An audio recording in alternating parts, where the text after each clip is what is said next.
ยกกดพี่น้องไปนี่หินนี่10 ทั้งเนาะทรายกับ10 ทั้งตอนนี้รถก็มาหอดเป็นทีหอยเนาะเป็นไดโซเฟอร์ทางง่ายอยู่บ่ธรรมดาเนาะเพิ่นหู้แล้วบ่บางท่านเนี่ยว่าเป็นไดโรจีมันพันยังบูหูยังบ่หู้เนาะโอ้ไปสะพายปั่นมึงดูปั่นออกมาถีบดูออกมาถีบดูเจ้าใดบ่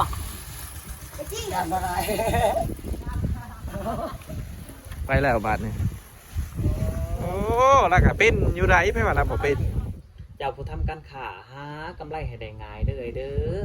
ให้ได้เงินหลายๆยังจะจับจ่ายใส่กำไรนั่นให้หังมี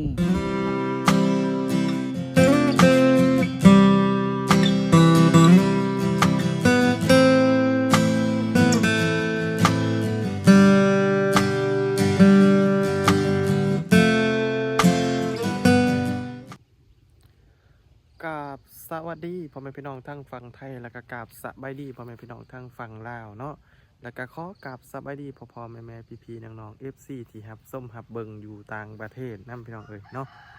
ก็ยินดีต้อนรับทุกท่านเข้าสู่ช่อง YouTube บาลาหน่อยคือเก่าเนาะทุกคนเนาะมื้อนี้ก็บาลาหน่อยสิพาทุกคนไปเบิ่งไปแย่งไปอัปเดตเฮือนของพ่อดมและก็แม่แสงเนาะพี่น้องก็คือเฮือนที่มีน้ำใจอะไรพี่น้องเอ้ยเนาะก็คือมื้อนี้ก็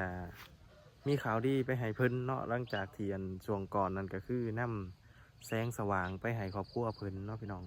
รอบนี้สินำความอบอุ่นและความสะดวกสบายไปให้เพิ่นเด้อพี่น้องเด้อเนาะความอบอุ่นนั่นก็คือจะมีทางผู้ใหญ่ใจดีเพิ่นที่เพิ่นติดต่อทางช่องบ่าวสัญญาถิ่นเมืองส้นเพิ่นเนาะฝากสื่อมีหมอนแล้วก็มีผ้าห่มเนาะแล้วก็มีที่นอนเนาะพี่น้องฝากไปให้พอดมและแม่แซงแล้วก็ครอบครัวเพิ่นเนาะแล้วก็มีความสบายนี่ก็คือรถทีบเนาะพี่น้องซื้อไปให้ลูกเพิ่น2 คันเนาะทางเอื่อยเพิ่นจาก USA พุ่นล่ะพี่น้องให้ทางบ่าวสัญญาซื้อเนาะแล้วก็บ่าวสัญญากับประสานงานให้บ่าวลาหน่อยนี่ไปซอยเนาะก็คือสิได้ไปนำกันคือเก่าพี่น้องเอ้ยเนาะตอนนี้เฮาก็ยังทารถพี่น้องทารถไทยขนเครื่องอยู่ทางหลังนี่ก็สิเป็นปั๊มน้ำมันพี่น้องเฮาก็สิมาแหวซื้อหินซื้อทรายอยู่บ่อนนี้เนาะสาเหตุที่ซื้อหินซื้อทรายอยู่บนนี้ก็คือมื้อนี้เขามีภารกิจอะไรพี่น้องภารกิจของเขาก็คือจะไปเทพื้นน้ำบาดาลของพอดมและก็แม่แซงเนาะให้เพิ่นสะดวกสบายขึ้นเพิ่นจะบ่เปื้อนพี่น้องเวลาเพิ่นเอาน้ำขึ้นมามันจะบ่เปื้อนเนาะเขาสิไปเทน้ำมาพื้นน้ำบาดาลให้เพิ่นพี่น้องเอ้ยก่อนสิไปบ้านของแม่ตะงอพี่น้องฝากทุกคนกดไลค์กดแชร์กดติดตามเพื่อเป็นกำลังใจให้บ่าวลาหน่อยแล้วก็ทีมงานในเด้อพี่น้องเอ้ยไปพี่น้องไปถ่ายข้างในก่อนการถมาหอดเป็นชีแคมหอยพี่น้องเอ้ยบาทหนึ่งเนาะนี่แหละพี่น้องที่บาลาหน่อยว่ามีนำความอบอุ่นไปให้แม่แซงแล้วก็พอดมอะไรพี่น้องความอบอุ่นก็คือนี่แหละผ้าห่มแพร่ปกแล้วก็มีที่อยู่ที่นอนเนาะแล้วก็ความสะดวกสบายก็มีรถทีพี่น้องเอ้ยเนาะตอนนี้รถเพิ่นกำลังถอยเขามาเอาทรายด้วยพี่น้องทรายแล้วก็หินที่เฮาสีนำไปเทพื้นน้ำบาดาลเนาะซื้อเลยทางบ่าวสัญญาเพิ่นก็สิเสลียเบิ่งแหละเพราะว่าบ่าวสัญญาเพิ่นเคยเป็นสางมาก่อน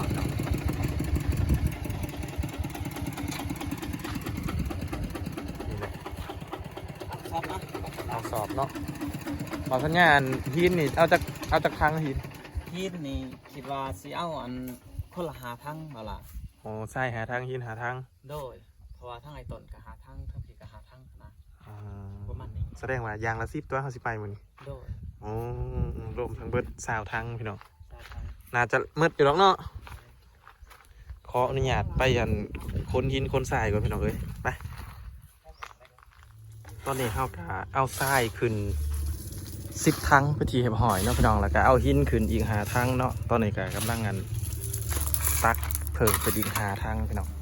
หนังแห้งนะ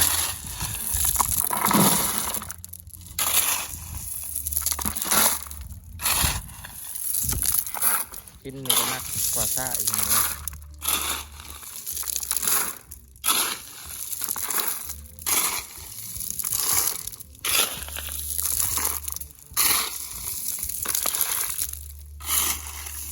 ยกกดพี่น้องไปนี่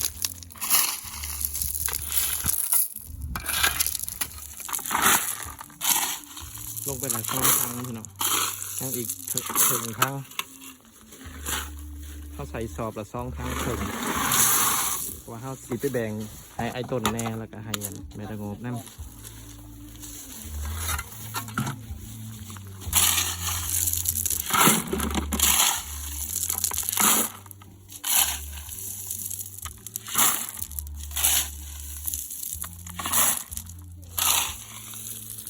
ให้ดอกพี่น้องสวกรถใหญ่อยู่เนาะการสวกรถอันหน่อยๆนี่ก็บ่ห้านเอาไปอีกได้พี่น้องเพราะว่ามันหนักแห้งได้หินนี่เนาะปุ๊บพี่น้องสวกรถเพิ่นพอดีอันล้างมือหนึ่งพุ่นแหละผ้ามือหนึ่งกับว่าแมนพี่น้อง5 นิ้วเนาะทางนั้นก็เป็นทรายพี่น้องทางนั้นทราย10 ทั้งทางนี้ก็สิใส่หิน10 ทั้งตักแล้วนี่เท่ากันจะได้เดินทางพี่น้อง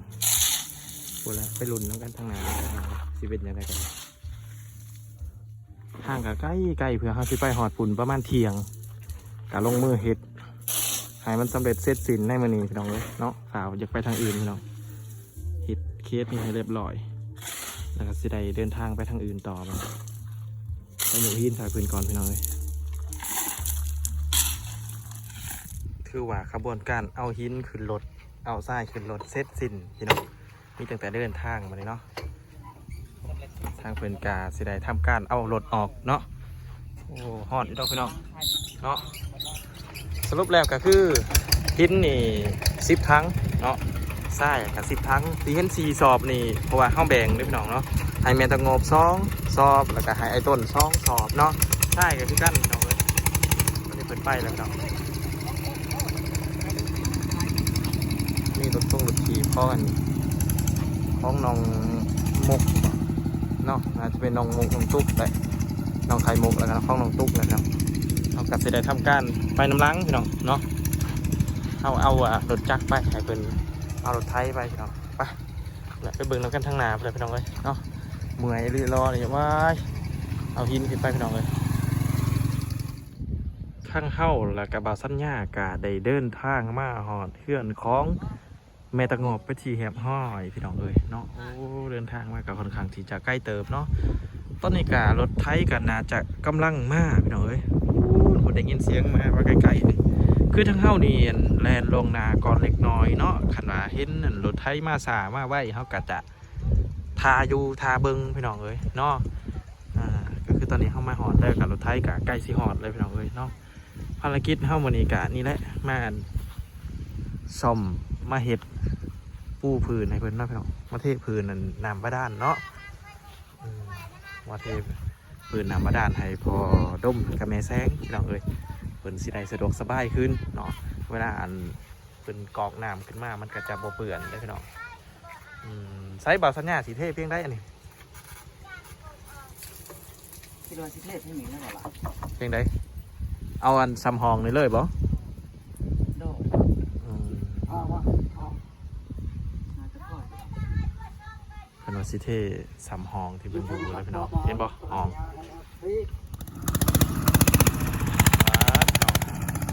ตอนนี้รถก็มาหอดเป็นทีหอยเนาะเราก็ได้ออกมาลัดรถเพราะว่าอยากขึ้นนั่นเลยพี่น้องเอ้ยเพิ่นก็บ่เคยมาเพื่อนของดอกแม่แซงกินเถื่อเนาะมาหอดเป็นทีหอยพี่น้อง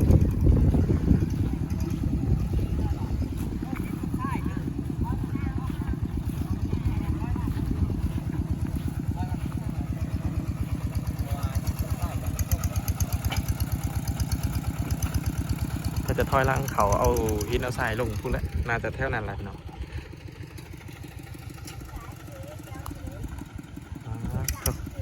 แม่เป็นดีใจเลยดิติดคลองเงินมาเนาะซึ่งเขายังบ่หูได้พี่น้องว่าน้องไข่มุกเพิ่นหูได้ยังว่าเขาสื่อรถมาให้เพิ่นเนาะแล้วก็น้องตุ๊กนั่นแหละจักเพิ่นอยู่ไซต์ตอนนี้เพิ่นบ่เห็นเพิ่นเนาะหลายคนก็น่าจะอยากหูว่าน้องไข่มุกเพิ่นเขาเฮียนบ่เนาะกะคลิปนี้แหละเฮาสิไปถามเพิ่นเนาะซึ่งเฮาก็ยังบ่เคยถามเลยพี่น้องเรื่องนี้ยังบ่เคยถาม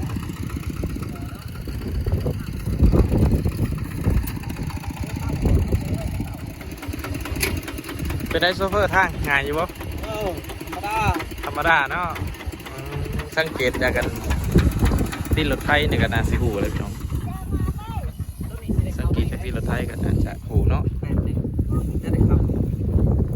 เดี๋ยวก็รถมา โอ้นักได้พอนักได้พอนักได้ ใช่ลงช่องสอบที่เราลงช่องสอบ เคลียร์ลงหันเลยปะ เคลียร์ลงเลย ทางนี้ก็เคลียร์ลงนี่เลยก็ได้ ลงช่องสอบ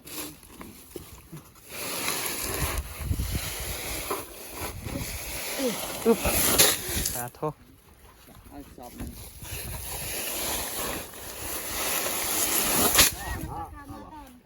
พ่อแหลก เอา ซะ มา เนี่ เดี๋ย ยว คนคล้องไว้ก่อนแม่มันคล้อง ตุ๊กแม่สิได้ศาสตร์ใหม่เลยเนาะ โดยไปงานลูกแล้วลูกเอา ใช้น้องไข่มุกไปทั้งได้แหละ ไปเกี่ยวข้าวลูกเอ้ย โอ้น้องไข่มุกไปเกี่ยวเข่าพี่น้อง พร้อม ไปกับน้องตุ๊กนะน้องไข่มุกไปเกี่ยวเข่าอ้าวพอได้กระตกใหม่เลย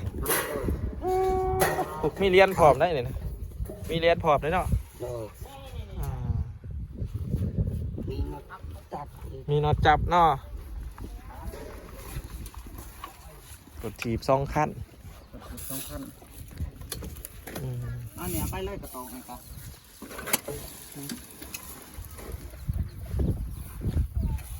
รถถีบในกนาซิเป็นของน้องตุ๊กแล้วก็น้องมุก แม่ อ่าน้องไข่มุกน้องตุ๊กเพิ่นฮู้แล้วบ่บางท่านย่าว่าเป็นได้รถถีบอันนี้ พันยังหมู ยังบ่ฮู้เนาะ ยังหมู โอ้ เสียไปสะพายเลยกับว่าแม่คนนั้นเอานี่พอนี่ เอาไปซื้อไผ่น้องไข่มุกแล้วก็น้องตุ๊กเนาะเพิ่นยังบ่ฮู้ได้พี่น้อง เอาไว้ลุงก็ได้เอาขึ้นเลยบ่นะฮะ เราตีอัพเนาะเราไปลง สิบอกให้ผมก่อนทุกคนนะอันนี้ไปเพื่อนไหนต้นผูก็เพื่อนไหนต้นผูก็เพื่อนน้องตุ้ย บ้านไฟเพื่อนเราบ้านเอาดอกไม้ไปได้ ไปส่งในเก่าไหนบ่ ไปเลย ถ้าคนนี้ไปส่งเอาไว้เพื่อนไหนต้นมันเลยนี่เด้อ โอ้พี่น้องมาเบิกรถ เอาลงเลยสูบ เอาลงเลยเอาลงเลย เอาลงเพื่อนไหนต้นแล้วกันมาเลย เพิ่นกินข้าวลูกเอ้ย กินข้าวอีกแล้ว โดยโดย โอ้น้องอันตุ๊กกับน้องไข่มุกนี่เพิ่นบ่อยู่เนาะไปเกี่ยวข้าวพี่น้องซึ่งเพิ่นก็ยังบ่ฮู้เพื่อนว่าทางเบาสัญญาเพิ่นเอื้อยเพิ่นฝากเงินมาให้เบาสัญญาซื้อรถให้น้องเพิ่นเนาะเพิ่นบ่เคยได้พี่น้องเอ้ยเฮาก็ตื่นเต้นคือกันได้เนาะว่าน้องเพิ่นสิรู้สึกแนวใดพี่น้องวันนี้อะไรพี่น้องคนนั้นขยันคนทำดีเนาะคนเฮ็ดดีนะก็สิมีผู้ใหญ่ใจดีเพิ่นเบิ่งอยู่ตลอดเวลาเลยครับดีใจน้ำน้องเพิ่นนะมูลค่าในการ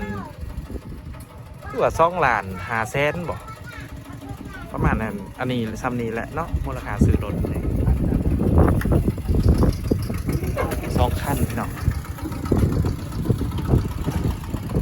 ดีใจน้ำน้องเพิ่นกะภารกิจเฮากะผู้แรกพี่น้องเอ้ยเท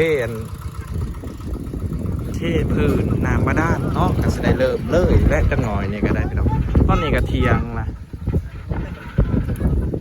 เออ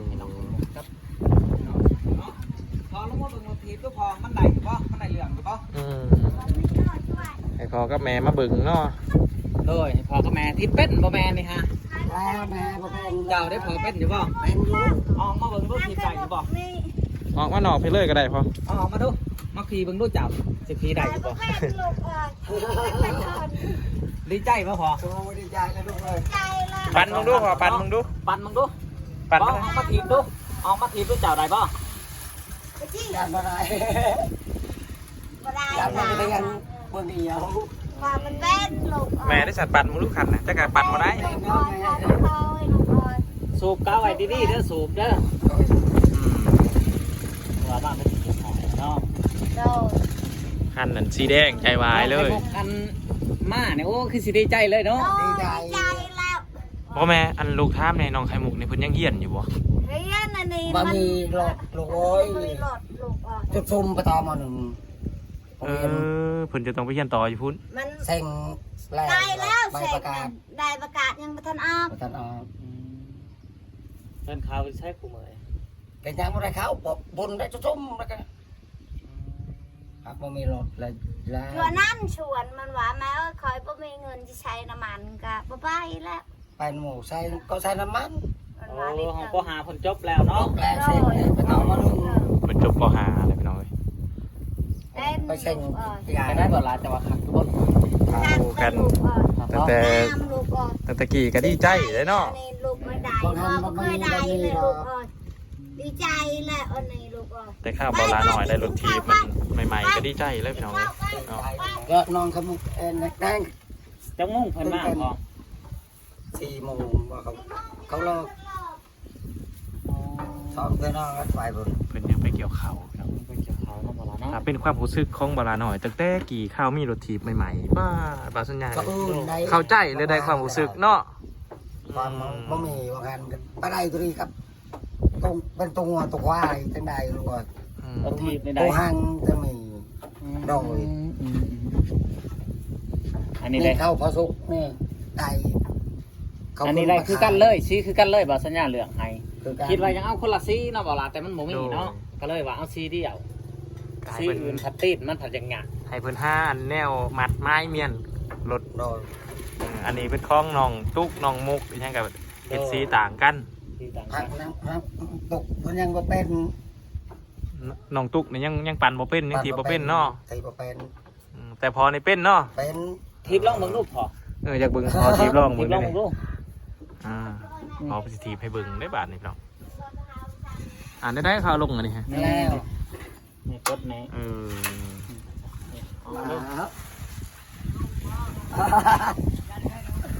จะได้ส่งเขาได้จอดมาเป็น พอลงสิทีบให้เบิ่งแล้ววันนี้พี่น้อง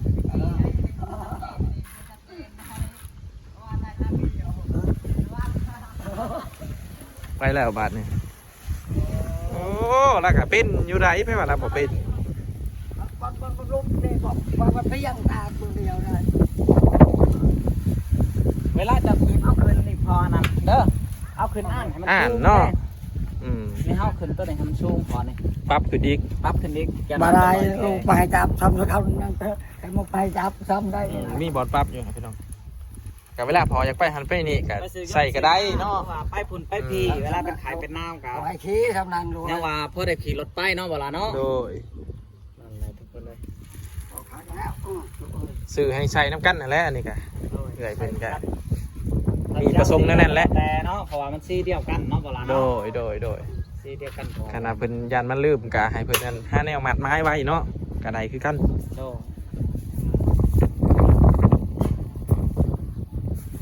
คักบ่พอลองทีเบิ่งละคักเนาะได้เรื่องอยู่เนาะ โดย อืมโอ้พอเพิ่นเคยมีบ่พอแบบนี้ บอกดีก็เขา เคยเนาะเคยมีพี่น้องเอ้ยมีแต่ว่าให้น้องเพิ่นหักส้มหักซาเนาะให้ส้มกับผู้ใหญ่ใจดีเพิ่นซื้อหั่นแหละ โอ้แค่แม่ลูก เวลาใส่ก็ใส่ตัวมีประโยชน์ก็ว่าแม่นแหละเนาะ โอ้ยโดน โอ้มีฮอตกระดิ่งพร้อม หักเต้อ คักเนาะ หัก เวลาอยากให้คนหลีกทางนี่กดตัวนั้นแหล้วพอเอ้ยเนาะบึกสิลองบีบเบิ่งคือกันโอ้ได้เรื่องอยู่ได้พี่น้องเอ้ยมวนกรุ๊บเลยทางนี้ก็ได้ได้เรื่องแล้วแล้วถึงทีมให้น้องเพิ่นแหละเนาะไปไซมาไซกับเพิ่นสิได้สะดวกสบายแต่ตะกี้หันเวลาเพิ่นนั่นไปซื้อยมซื้อยาเพิ่นก็จะได้ย่างเด้พี่น้องเนาะย่างเนาะพอแต่ว่าหลังจากนี้เพิ่นก็จะได้ขี่รถทีบอะไรพี่น้องเอ้ยเวลาคันว่าเพิ่นบ่สบายวะโอ้เครื่องเฮือนผู้ถ้าผู้ใหญ่เพิ่นซื้อให้เนาะพอเครื่องเฮือนก็ขึ้นอยู่เทิงมาแล้วไปพี่น้องขึ้นเทิงก่อนบัดนี้ขึ้นมาฮอดเทิงมาที่เฮ็ดหอยพี่น้องบัดนี้ก่อนอื่นก็ขออันสบายดีพอแล้วก็สบายดีแม่เด้อเนาะ สบายดีเด้อขอเด้อ เออเครื่องเฮือนเพิ่นเนาะ คล้องมาให้เพิ่น โดย ว่าเนาะ ครบ แล้วก็หวดซากนี่บ่มีเนาะบ่ล่ะเนาะ โดย บ่มี บ่มี โต มอหนึ่งกับมวย ซื้อซองเนาะเฮาก็ซื้ออันหนึ่งคนเมียนหนึ่งเนาะเฮาก็ซื้อตัวหน่อยนี่ ซื้อตัวหน่อยแทนเนาะ ซากบ่ล่ะนี่เพิ่นว่าซื้อผ้าอัน ในสาม ซื้อผ้ามาปูกระโตกในเด้อก็เลยว่าเบาสัญญาบ่ได้ซื้อเพราะว่าบ้านนอกบ้านหน้าเฮาอาจจะบ่ได้ใส่ผ้าปูเนาะบ่ได้ใส่ผ้าปูทุกคนเลยอันนี้ก็จะเป็นมอนเบาสัญญาซื้อมา4หน่วยทุกคนเนาะแล้วก็มุ้งกระซองนี่ซื้อให้เพิ่นสูบ หมงซองสูบอันหนึ่ง กระซองทุกคนเนาะสารนี่สารทุกคน มันจะได้ขึ้นลูกเพื่อนเนาะนี่ แม่นต้นนี้ให้ลูกเจ้าเด้อให้จะปูสารต้นนี้ โดย พอห ห่มนี่ก็4พื้นนี่4พื้นคนแล้วก็ผ้าห่มลูกเจ้าก็ทรงลูกเจ้าโลด โดย 4พื้นแล้วก็ผ้าอันนี้เนาะ ปูที่นอนบ่เลือกอันนั้น ที่เนาะ5แสนเท่านั้นบ่ล่ะตัวนี้ โอ้ตัวไหน จะ หา เป็น แซ ส นเนาะ มาเลย เอา อั ตั น ว นี้ ดี ให้ เลย แม่ก็พอปูนอนเด้อ โดย เพิ่นให้เจ้าปูนอนบ่ให้เพิ่นบ่แม่นว่าเสียไว้เทิงบ่แม่นได้ โดย อืม ปูนอนทุกคนเลยให้ปูทั้งใน อย่าเจ็บองค์เจ็บแอวนะอ่า โดยนั่นแหละ เป็นชื่อให้ใส่กะใส่ ลูกแหละลูกให้ได้แหละลูกเอ้ยก็ได้แหละไม่ดีใจแหละลูกเอ้ย รวมทั้งหมดในการทั้งหม เรา ด ก็ ที่ เคยได้ลู เพิ่ ก ง เอ้ อันนั้น ย ก็ตกอยู่4 ล้านป้ายบ่ล่ะ 4 ล้านป้ายเนาะ 4 ล้านป้าย อันรถทีบ2คันตัวได้ก่อน ขั้นหนึ่งอัน1 ล้านอัน1 ล้าน50,000กีบ คันละ1,50,000 กีบ โดย แสดงว่า2 ล้าน1แสนเนาะ 2 ล้าน1แสน55,000ทั้งสูง โอ้โดย นั่นแหละทุกคนเลยก็ถือว่าหอดทั้งพอแซงแล้วก็แม่ด้มไปที่เชียบห้อยเนาะเวลา โอ้ เนาะ โอ้เพื่อสิหอดเนาะ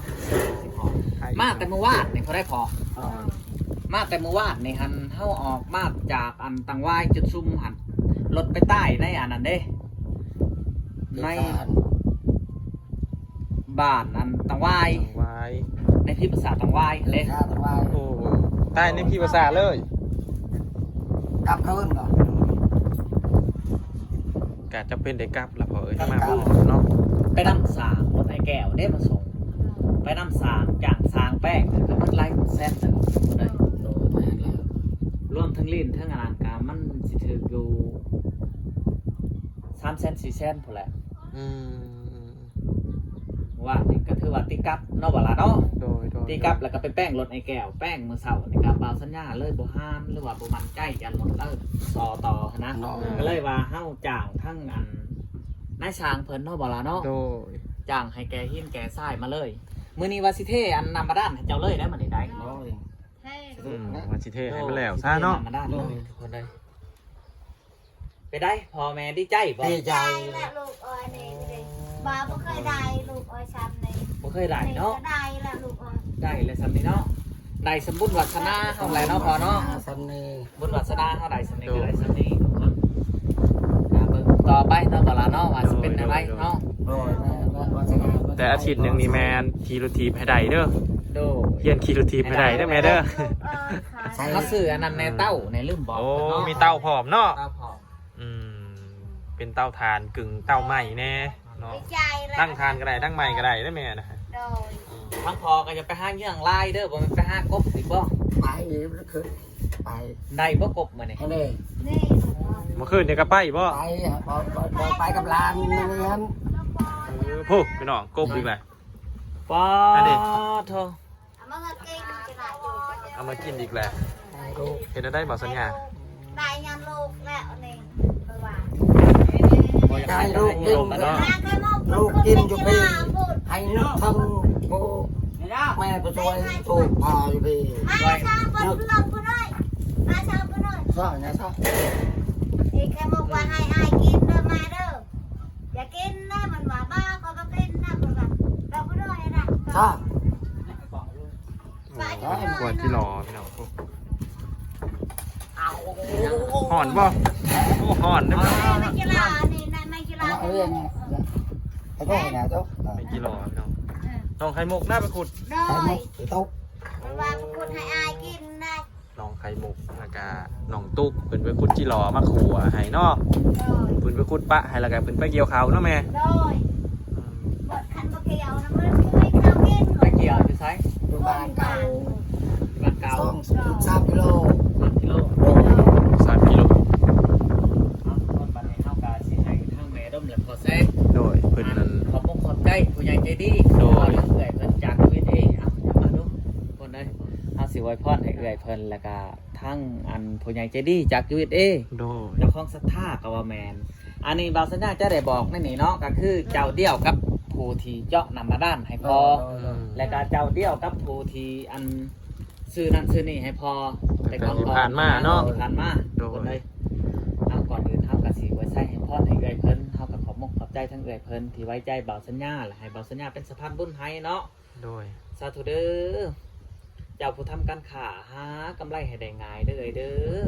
ให้ได้เงินหลายๆยังจะจับจ่ายใส่กำไรนั่นให้หังมีเจ้าสิค่าอันนั้นหรือว่าค่าอันนี้ให้รวยหลานดอกเรือหลายเด้อเด้อเงินให้ได้เต็มฟองคำให้ได้เต็มพายง่ายได้ขายซื้อจนว่าคนนับถือหนาย่ำจะเว้าเจ้าจ้าไผๆก็ถือเสือเด้อเด้ออย่าได้มีคนเบื่อย่ามเจยปากตาดหวานจ่อยอร่อยหู